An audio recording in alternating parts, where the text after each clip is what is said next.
نحمدہ ونسلم علی رسولہ الکریم اما بعد بسم اللہ الرحمن الرحیم۔ سیرت النبی صلی اللہ علیہ وسلم کا سبق نمبر 125 ہے۔ 24 میں آپ نے سریہ ذوالقصہ اور نمبر 1 اور نمبر 2 اور اس طرح سریہ جموم کے بارے میں پڑھا۔ یہ سلسلہ مزید آگے بڑھتے ہوئے سریہ عیس کا واقعہ پیش آیا،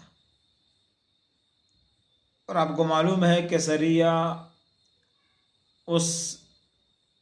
جنگ کو کہتے ہیں جس میں جناب رسول اللہ صلی اللہ علیہ وسلم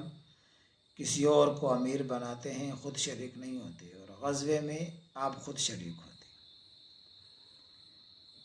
یہ سریہ 170 سواروں پر مشتمل تھا، اور حضرت زید بن حارثہ اس کو لیڈ کر رہے تھے۔ جمادی الاولیٰ سن 6 ہجری، اور عیس جگہ کا نام ہے، اس لیے اس کو سریہ عیس کہتے ہیں۔ اور اس غزوے کا مقصد بھی جو ہے وہ قریش کا ایک قافلہ تھا جو ہاتھ آیا تھا، اور اس قافلے میں رسول اللہ صلی اللہ علیہ وسلم کے داماد، بڑی بیٹی حضرت زینب کا شوہر ابو العاص بھی تھے، اور وہی قافلے کو سنبھال رہے تھے۔ مسلمان بھی نہیں ہوئے تھے اور گرفتار بھی نہیں ہو سکے، لیکن بھاگ کر خود ہی مدینہ منورہ حضرت زینب کے ہاں پہنچ گئے اور ان سے پناہ مانگ لی، پناہ دے دی گئی۔ جناب رسول اللہ صلی اللہ علیہ وسلم کو اطلاع دی گئی، اور انہوں نے کہا کہ ہمارا مال اور اسباب ہمیں واپس کر دے قافلے سمیت۔ تو رسول اللہ صلی اللہ علیہ وسلم نے صحابہ اکرام سے درخواست کی، اور بلا کسی جبر و زبردستی کے سب نے جو کچھ تھا دے دیا۔ یہ لے کر وہاں واپس پہنچے، قافلے کے ساتھ ملے، اور مکہ پہنچنے کے بعد واپس جو ہے وہ مدینہ منورہ تشریف لائے، اور سیدھے آ کر جناب رسول اللہ صلی اللہ علیہ وسلم کے اخلاق سے متاثر ہو گئے تھے تو مسلمان ہو گئے۔ تو آپ نے جو پہلا نکاح تھا اسی پر حضرت زینب کو ان کے نکاح میں باقی رکھا، اور اس نکاح کو جاری کر دیا، کیونکہ ابھی تک وہ ماقبل والا نکاح جو مکے میں ہوا تھا نبوت سے پہلے، وہ ابھی منسوخ نہیں ہوا تھا۔ اس کے بعد ایک اور سریہ پیش آیا، سریہ طرف یا طرق یا ترق۔ یہ بھی حضرت زید رضی اللہ تعالیٰ عنہ کی قیادت میں تھا، اور طرف یا ترق نامی مقام کی طرف روانہ کیا گیا تھا۔ بنو ثعلبہ کا علاقہ تھا، 15 آدمی تھے اس میں، اور کچھ دیہاتیوں کے پیچھے یہ گئے تھے، لیکن وہ وہاں سے بھاگ گئے، اور آپ نے 4 اونٹ پکڑے اور واپس 4 دن میں مدینہ پہنچ گئے۔ اس کے بعد سریہ وادی القریٰ پیش آیا، 12 آدمیوں پر مشتمل تھا، اور زید ہی امیر تھے، اور رجب سن 6 ہجری میں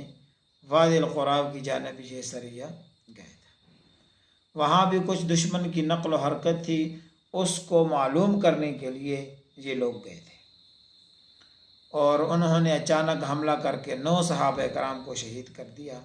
3 بچ گئے، اور اس میں ایک حضرت زید بھی بچ گئے۔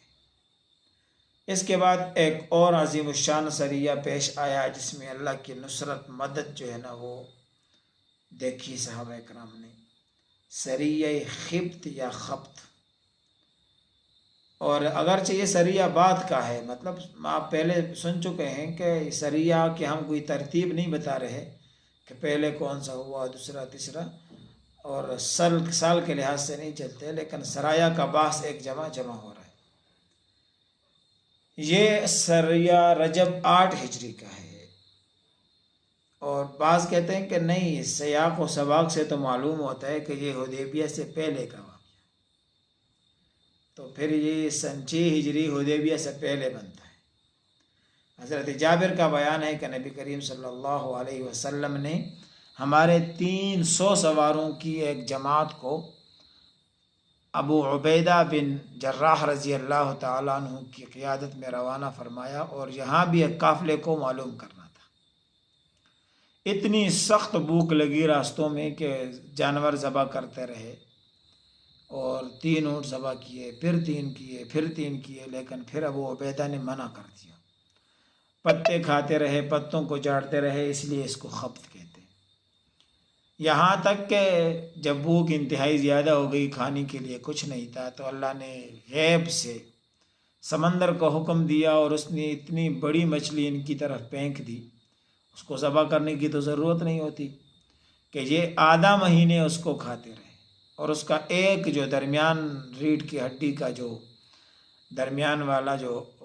کانٹا ہوتا ہے وہ اتنا لمبا تھا کہ بہت جو ہے نا وہ بڑے لمبے اونٹ پر اس کو رکھا گیا، اور یہ کہتے ہیں کہ ہم آدھا مہینے اس سے کھاتے رہے، اور اس کی چربی اور تیل سے اپنے آپ کو ہم نے تازہ کیا، اور اپنے جسموں پر تیل لگایا، بالوں میں تیل لگایا، اور اس کے بعد جب ہم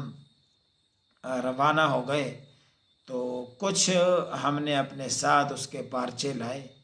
اور رسول اللہ صلی اللہ علیہ وسلم کی خدمت میں مدینہ منورہ میں حاضر ہوئے، تو اللہ کے رسول سے واقعہ کا ذکر کیا، تو اللہ کے رسول نے ارشاد فرمایا، یہ ایک رزق ہے جو اللہ نے تمہارے لیے برآمد کیا تھا، اس کا اگر گوشت ہے تو ہمیں بھی کھلائیں۔ اللہ کی مہمان نوازی ہے، ضیافت اللہ ہے۔ تو رسول اللہ صلی اللہ علیہ وسلم کی خدمت میں کچھ گوشت بھیج دیا گیا، تو آپ نے نوش فرمایا اور اللہ کی مہمان نوازی کو قبول کیا۔ اور یہ واقعہ بھی جو ہے یعنی حدیبیہ سے پہلے ہی ہے۔ یہ کچھ سرایا تھے کو جو ہے وہ آپ ایک چند اسباق میں سن چکے ہیں۔ اس کے بعد سن 5 اور سن 6 ہجری میں مزید ایسے واقعات ہوئے جس میں بہت بڑا سبق ہے مسلمانوں کے لیے، جیسے غزوہ بنو مستلق ہے، مریسع جس کو بھی کہتے ہیں، اور اس کے اندر منافقین کا کردار سامنے آیا،